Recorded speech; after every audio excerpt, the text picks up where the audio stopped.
اور اس پہ کفر اور ایف آئی آر. کہاں چلی گئی انسانیت؟ وہ دین چھوڑو، انسانیت ہی کوئی نہیں.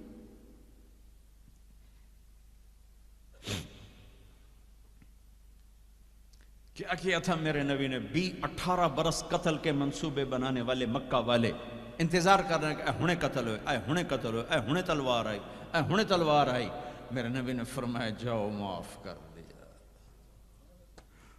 وہ تم تو اس کے امت کی، کیا کر رہے ہو؟ کدھر جا رہے ہو؟ کیا حشر کر دیا جنید جمشید کا؟ یہ اسلام ہے. اتنے نیک انسان، 17 سال سے اللہ کا نام لینے والا، اس پہ گستاخ کی تہمتیں. یہ امت کیا منہ دکھائے گی اللہ اس کا رسول کو، کہ جس نے منافقوں کو سینے سے لگایا، عبداللہ بن ابی جیسوں کے جنازے پڑھ دی. کہاں چلے گئے؟ کہاں ڈوب گئے؟ اتنا زوال، اتنی اندھیری رات ہے کہ امید ہی ختم ہو گئی کہ پتہ نہیں دن بھی چڑھے گا.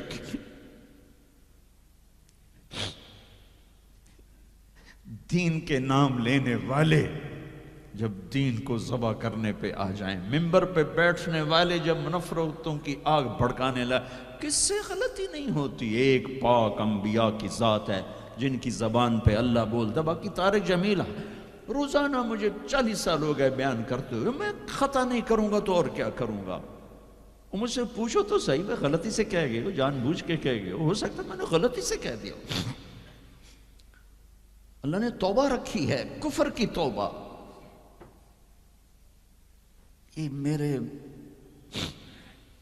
میں درد سے بول رہا ہوں، زوال ہے، زوال، خوفناک زوال ہے.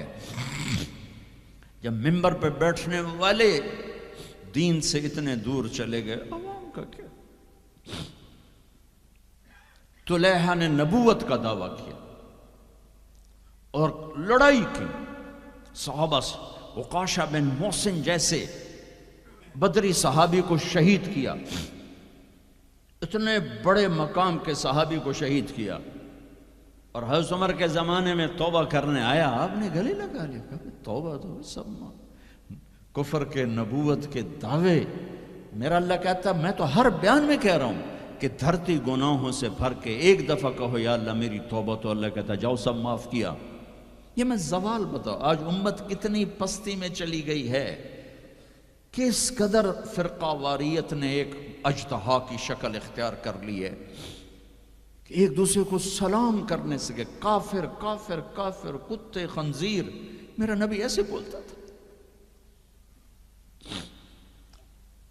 میں انسان ہوں، بول رہا ہوں، بولتے بولتے کوئی غلط جملہ بول سکتا. گستاخی کا جان بوجھ کے کرنے والا یقیناً دارہ اسلام سے عمل چھوڑنے سے آدمی کافر نہیں ہوتا، گستاخی کرنے سے، نماز چھوڑنے سے کافر نہیں ہوتا، گناہ گار ہے. نماز کی گستاخی کرنے سے وہ دارہ اسلام سے نکلتا ہے، لیکن اس کے لیے بھی توبہ کا دروازہ کھلا ہوا ہے. لیکن یہ کتنا تعصب ہے، نفرت ہے کہ ایک آدمی کی 17 سال کی پاک زندگی کو ایک غلطی پر کفر بنا دیا. یہ گراوٹ ہے، زوال ہے. ہمیں بندر خنزیر بنانے کے لیے فرقہ واریت ہی کافی تھی. اس کملی والے کو دعائیں دو جس نے حسن حسین کو ذبح ہونے دیا. تمہارے لیے ہاتھ اٹھا، میری امت کے ساتھ کیا کرے گا؟ پوچھ کے ہو.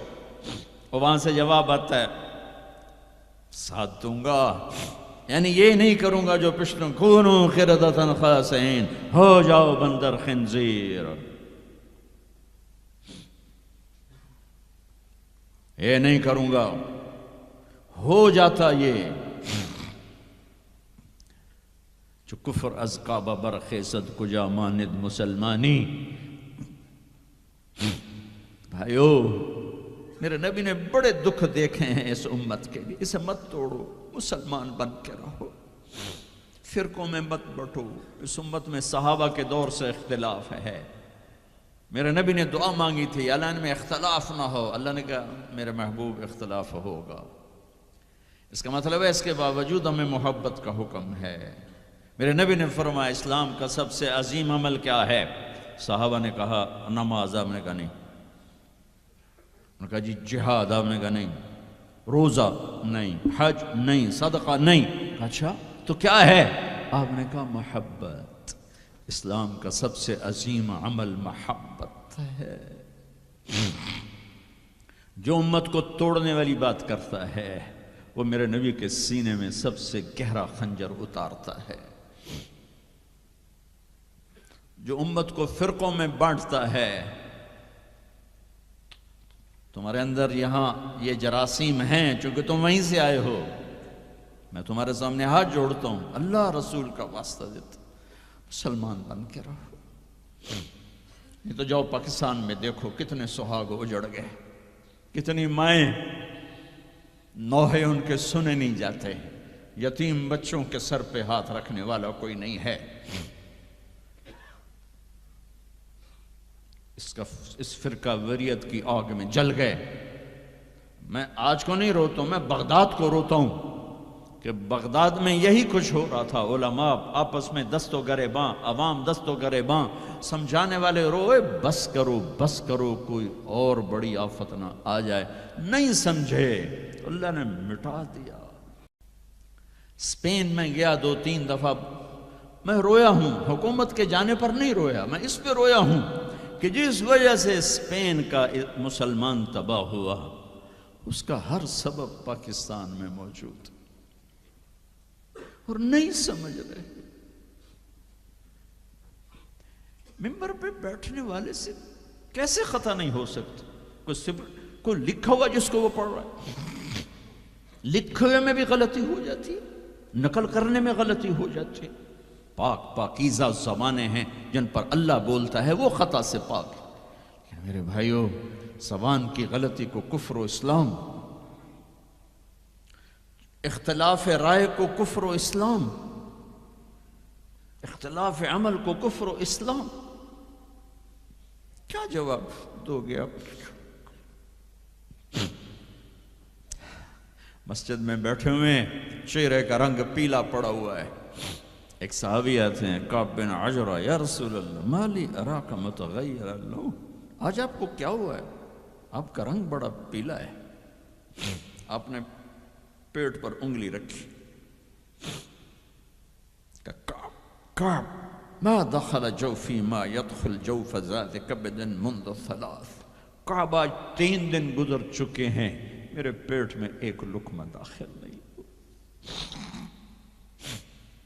اب باغ میں تشریف لے گئے، عبداللہ بن عمر ساتھ ہیں.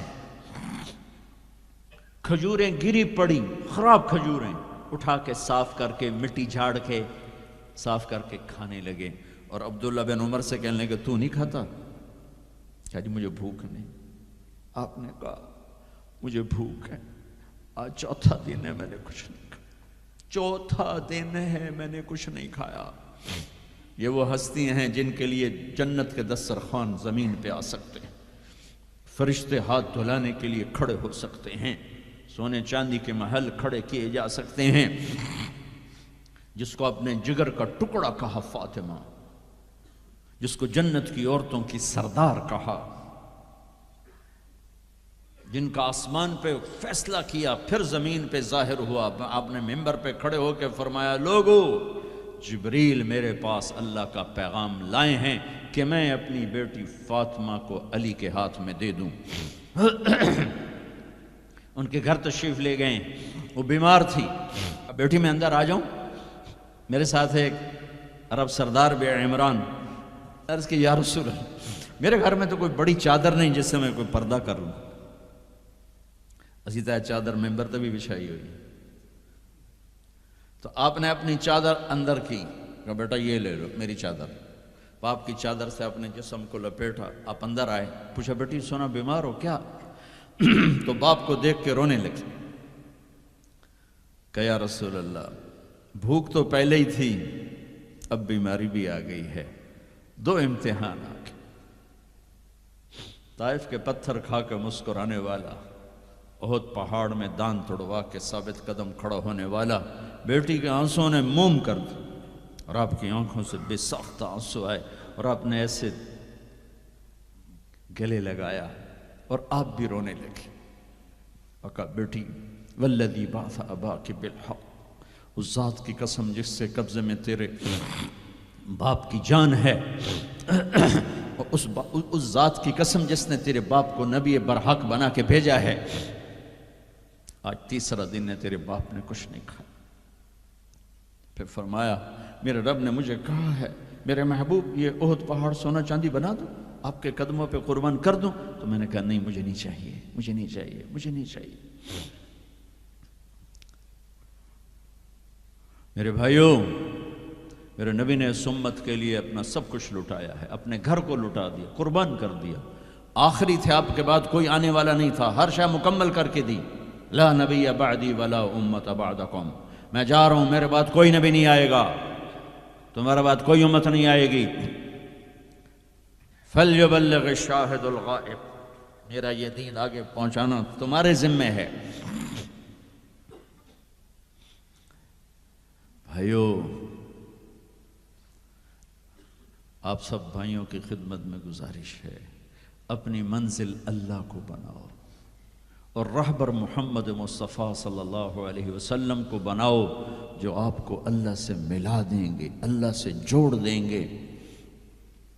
ہماری لاٹری نکلی کہ ہمیں محمد مصطفیٰ صلی اللہ علیہ وسلم جیسی ہستی ملے، آخری نبی، کائنات کے نبی، انسانوں کے نبی، جنات کے نبی۔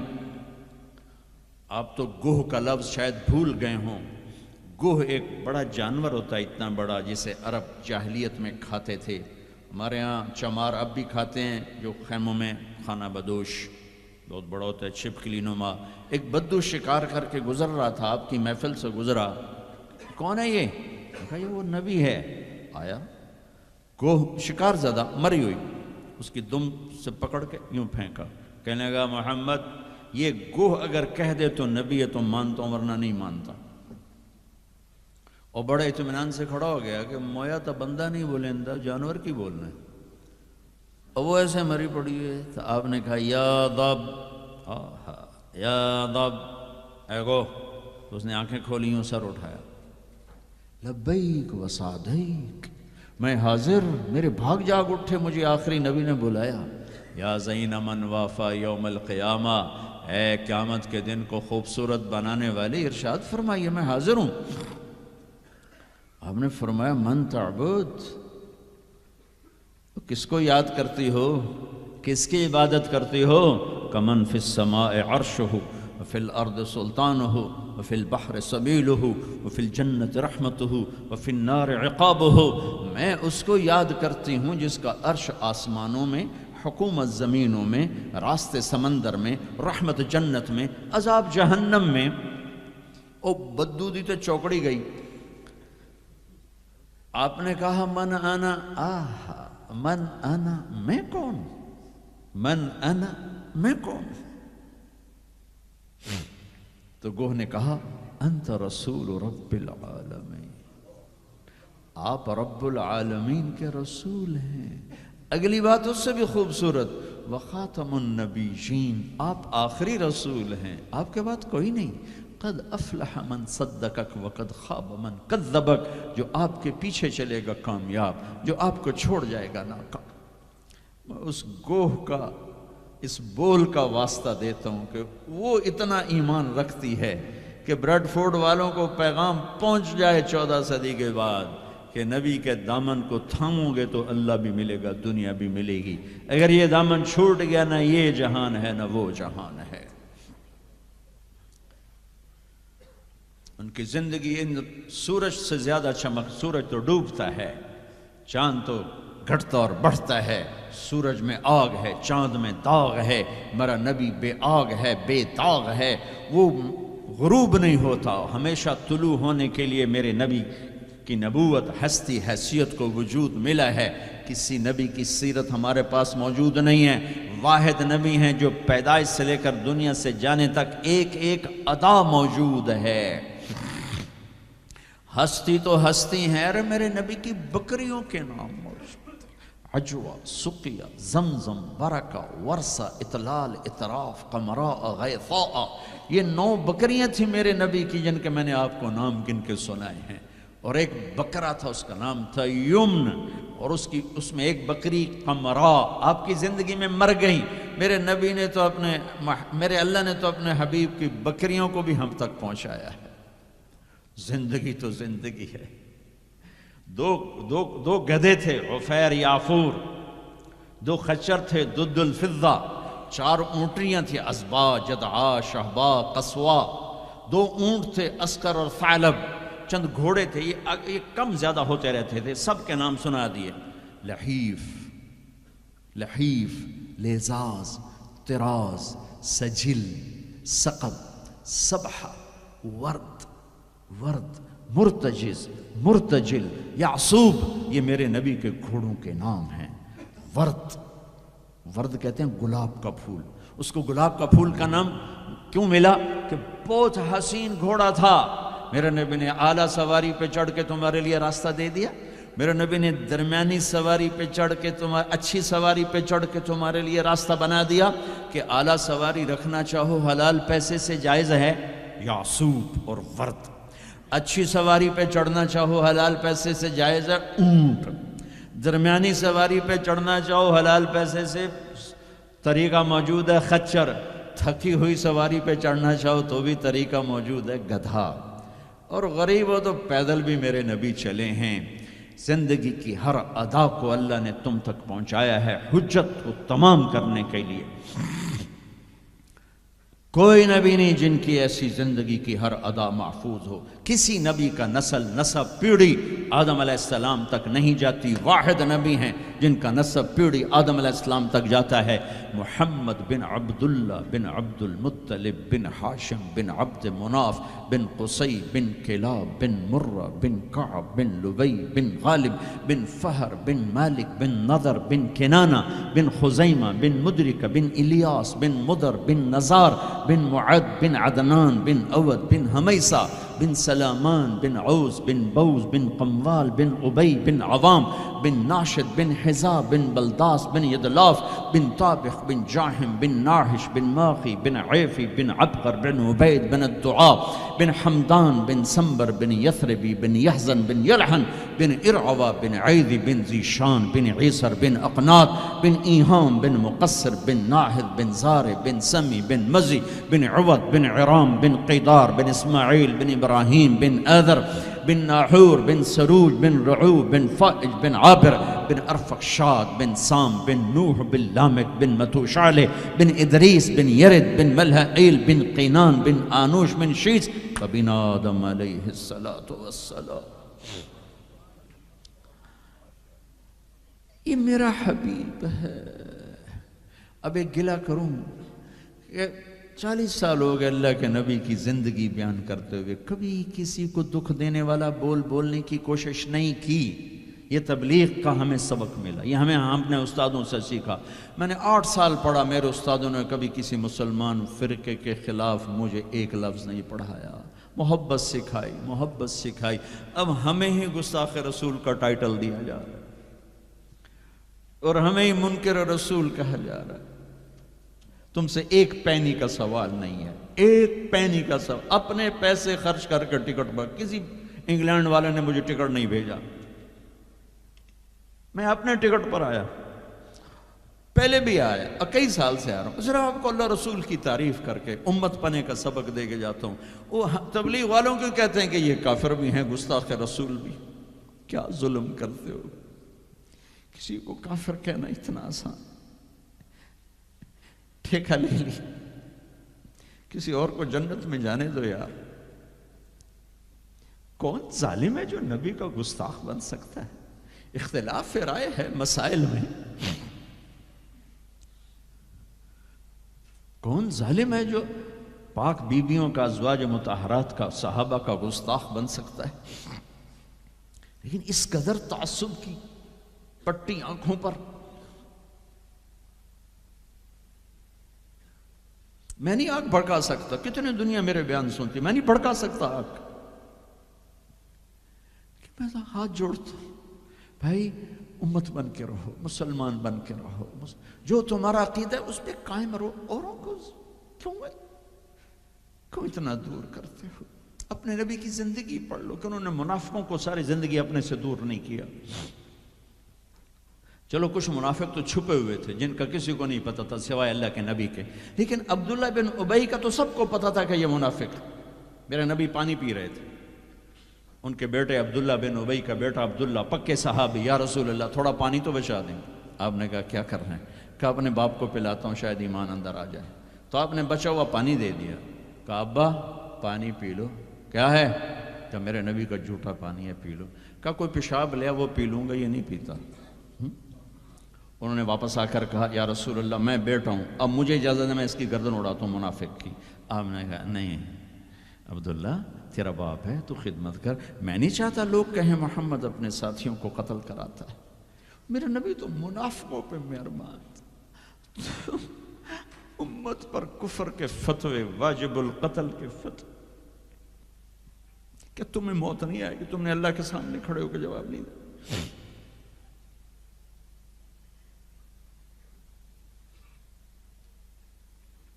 اور جس دن وہ مرا ہے ان کے بیٹے آ گئے، یا رسول اللہ میرے ابا کو کفن کے لیے کرتا دے دیں گے؟ ہم نے کہا ہاں دے دوں گا۔ یہ کون ہے جس نے اماں عائشہ پہ تہمت لگائی تھی؟ یہ وہ آدمی ہے۔ سوچو صحیح، منافقت تو ایک طرف رکھ دو، سب سے پیاری بیوی۔ ایک صحابہ نے پوچھا یا رسول اللہ آپ کو سب سے زیادہ کس سے پیار ہے؟ آپ نے کہا عائشہ سے۔ بھری محفل میں کہا، عرب میں اظہار محبت عورت کے ساتھ عیب تھا، لیکن آپ نے بھری محفل میں کہا عائشہ سے۔ وہ گھبرا گئے، ان کو توقع نہیں تھی کہ یا رسول اللہ میرا مطلب ہے مردوں میں کس سے زیادہ پیار ہے؟ تو آپ سمجھ گئے کہ اس کو میرا جواب ہضم نہیں ہوا، تو آپ نے یہ نہیں کہا ابو بکر سے، آپ نے کہا عائشہ کے ابا سے سب سے زیادہ پیار ہے، جن کی گود میں سینے پر سر تھا، کائنات کی واحد خاتون، مات فی سحری و نحری۔ میرے محبوب صلی اللہ علیہ وسلم یوں پڑے ہوئے تھے، اور یہ گال یہ سر اماں عائشہ کی ٹھوڑی اور سینے کے درمیان تھا، اور کائنات کی افضل ترین ہستی نے کائنات کی افضل ترین خاتون کے سینے پر جان دی، یہ وہ خاتون ہے۔ یوسف علیہ السلام پہ تہمت لگی، شہد شاہد من اہلہا، زلیخا کے عزیزوں میں ایک نے گواہی دی کہ یوسف سچے ہیں، زلیخا جھوٹی ہے۔ عیسیٰ علیہ السلام کی ماں پہ تہمت لگی تو عیسیٰ علیہ السلام نے اپنی ماں کی پاکیزگی کی گواہی دی کہ میری ماں پاکیزہ ہے۔ امت کی ماں عائشہ پہ تہمت لگی تو میرا اللہ خود گواہ بن کے آیا، میرے اللہ نے گواہی دی، اور سورہ نور میں 14 آیات اتاری، ان پہ تہمت لگائی، اتنا بڑا دکھ دیا کہ جس کی انتہا کوئی نہیں، اور آپ کہہ رہے ہیں دے دیتا ہوں۔ تم سوچو تو کوئی تمہاری بیٹی پہ تہمت لگا دے، تمہاری بیوی کے تہمت لگا دے پاکیزہ عورت پر، تم اسے قتل کرنے کے پیچھے پھرو گے یا کم از کم زندگی بھر کا بائیکاٹ کرو گے؟ یہ وہ خاتون ہیں جن کی پاکی کو بیان کرنے کے لیے اللہ گواہ بنا، قرآن گواہ بنا، جن کا حجرہ میرے نبی کا روضہ بنا، جہاں 70,000 فرشتہ صبح آتا ہے شام تک درود و سلام پڑھتا ہے، شام کو آتا ہے صبح تک درود و سلام پڑھتا ہے۔ کیا دکھ نہیں دیکھا اس وقت، اور میرے نبی کہہ رہے ہیں یہ لو میرا کرتا اپنے باپ کو کفن دے دو۔ پھر کہا یا رسول اللہ جنازہ پڑھا دیں گے؟ کہاں پڑھا دوں گا، شاید بخشش ہو جائے۔ یہ عبداللہ بن ابی کا جنازہ ہے، اور آپ اہل صحابہ کو کھڑے ہوئے ہیں صف بنا کے، تو عمر رضی اللہ عنہ سامنے آ کے کھڑے ہو جاتے ہیں، یا رسول اللہ آپ کو پتہ ہے یہ کون ہے؟ کہاں پتہ ہے، جانتا ہوں، تو آپ اس کا جنازہ کیوں پڑھا رہے ہیں؟ کہا اب عمر مجھے اللہ نے روکا نہیں، یہ کہا ہے پڑھ یا نہ پڑھ میں معاف نہیں کروں گا، میں پڑھتا ہوں شاید معاف ہو جائے۔ پھر کہا میرے اللہ نے کہا ہے 70 دفعہ بھی تو ان کے لیے دعا کرے گا تو معاف نہیں کروں گا۔ میرے نبی نے کہا اگر میرا اللہ یہ کہتا کہ تو اس کے لیے اگر 70 دفعہ دعا کرے گا تو